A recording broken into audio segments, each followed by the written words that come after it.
Good morning, dear students. I am Shivam Saxena, your political science teacher. In the previous module, we have discussed about commons and basically we are discussing about the environmental and natural resources. It's a very important chapter, as in this chapter we will discuss about how we can conserve the environment and what are the importance of the environment in our the life, and a lot of things about the environment, conservation of the environments, policies and other things we will discuss in the same chapter. Today in this module we'll start the first topics, that is common property resources. Today, see, the common property represent the common property for the groups. देखिए, here we are discussing about कि as earlier I told about the commons means कि ऐसे resources जो particular किसी भी global commons के बारे में जो हमने डिस्कस किया था, ऐसे resources जो किसी भी एक स्पेसिफिक कंट्री के कंसीडरेशन में नहीं आते हैं, means these resources not under the control of any country. तो अर्लियर हमने इस चीज़ पे डिस्कस किया था, फोकस किया था कि ऐसे रिसोर्सेज कैसे फिक्सअप किए जा सकते हैं या उनको कैसे we can preserve, how we can preserve these resources. और as we also discuss about the responsibilities of the countries, तो उसमें हमने डिबेट भी डिस्कस की थी कि southern countries and northern countries generally debates on the topic that they have exploited a lot. Like southern countries mostly developing हैं और वे ये डिस्कस करते हैं, ये बताते हैं कि भाई जो नदर्न कंट्रीज़ हैं वो डेवलप्ड कंट्रीज़ है, उन्होंने बहुत सारे रिसोर्सेज को वेस्ट किया जिसकी वजह से वो डेवलप्ड हुई है, और वहाँ पे इंडस्ट्रियलाइजेशन पहले से स्टार्ट हो चुका है. तो इंडस्ट्रियलाइजेशन होने की वजह से रिसोर्सेज का डिप्लेशन हुआ है, तो दे आर ज़्यादा more responsible, so they should take more care of the natural resources too. तो उसमें हम लोग ने इस चीज़ को यहाँ भी डिस्कस भी किया था कि रियो डे जेनेरियोज़ में मीटिंग हुई थी जिसमें इस बात को फाइनलाइज़ कर लिया गया था कि भाई जो डेवलपिंग कंट्रीज़ है they are comparatively with the developed countries are less responsible for conserving the resources of that, because they are on the stage of industrialization, but the developed country is already industrialized. Here we will discuss that the common property resources की what exactly the common property resources is. देखिए, common property represent the common property for the groups, यानी कोई भी एक groups के लिए जो common property है. एग्जांपल के लिए the property which is not owned by a one person, it might be hand over और collectively purchased by a group. ठीक है. अंडर द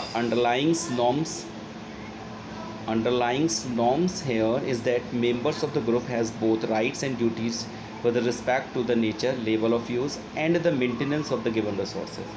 जैसे एग्जांपल के लिए किसी का एक कॉमन स्कूल है तो it's a common property of that particular person. कि एक का स्कूल नहीं है, 10 से 15 लोगों की कमेटी बनी हुई है, उस कमेटी ने स्कूल खोल रखा है, तो उस कमेटी में जितने भी मेंबर्स हैं, all these members are completely responsible for और have a right and duties for using the resources in any ways. जैसे मान लो किसी की कोई घर है तो वो या कोई ऑफिस है या कुछ है जो एक कॉमन रिसोर्सेज है, जो एक पर्टिकुलर पर्सन का ना होकर कम्युनिटी ओन्ड रिसोर्सेज है, तो उस केसेस में हम लोग इस चीज़ के डिस्कस करते हैं. ठीक है.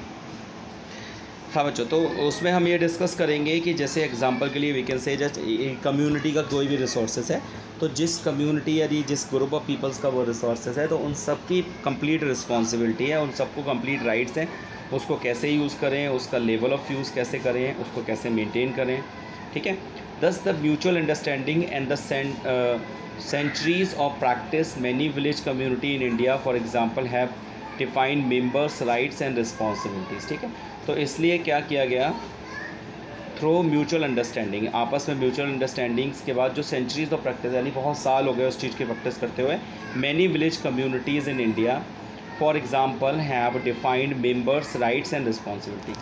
बहुत सी विलेज ऑफ कंट्रीज़ में, इंडिया में जो विलेजेस हैं उनमें रिसोर्सेज के मेंटेनेंस के लिए क्या किया गया, कुछ राइट्स को और रिस्पॉन्सिबिलिटीज़ को डिफ़ाइन किया गया. ठीक है.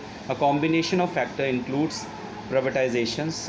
कुछ फैक्टर्स जिसमें हम लोग डिस्कस कर सकते हैं वो ये हैं, जैसे प्राइवेटाइजेशन है, एग्रीकल्चर इंटेंसिफिकेशन है, पॉपुलेशन ग्रोथ है, इकोसिस्टम डिग्रेडेशंस है, have caused a common property to dividings in size, quality and ability to the poor in much of the world. देखिए, तो ये सब कॉमन प्रॉपर्टी है. जैसे मान लो पॉपुलेशन ग्रोथ है तो किसी एक one person is not responsible for that.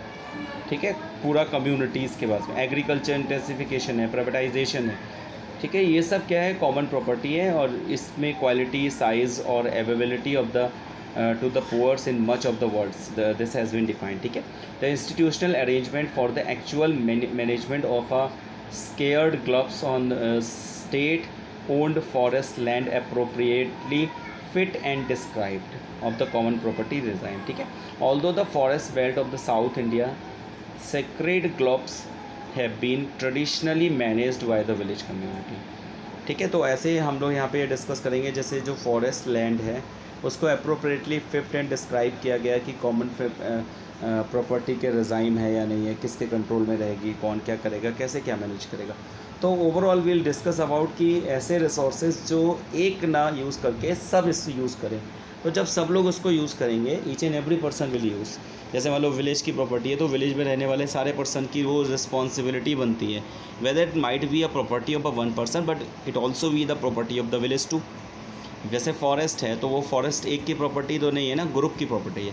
तो whenever we are talking about the common property resources, so we should learn how to conserve these property resources in a specific manner so that it can be sustained and it can be sustainably developed and we will not waste it, we can conserve it, or we also try to save it for the future generations too। तो यहाँ पे common property resources के बारे में basically ये बताया गया कि this is not only the responsibility of the person but it is right and duty of each and every person who belongs to the specific community to save and conserve the resource of the same. Got that point, ठीक है।